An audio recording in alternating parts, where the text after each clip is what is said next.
masal anlat baba, içinde bütün oyunlarım. Kurtla kuzu olsun, şekerle bal.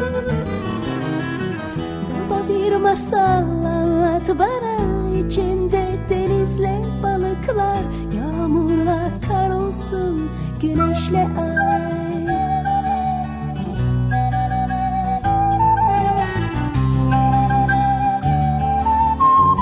Anlatırken tut elimi, uykuya dalıp gitsem bile bırakıp gitme sakın beni.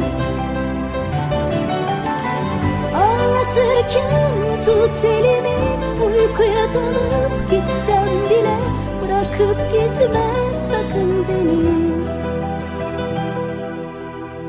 Bana bir masal anlat baba, içinde tüm sevdiklerim, içinde İstanbul olsun.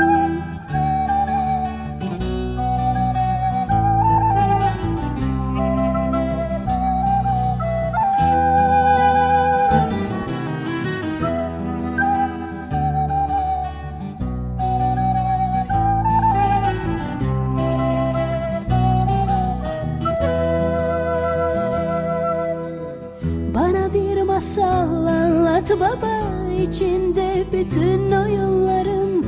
Kurtla kuzu olsun, şekerle bal.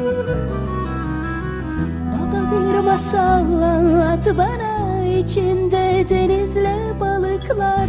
Yağmurla kar olsun, güneşle ay.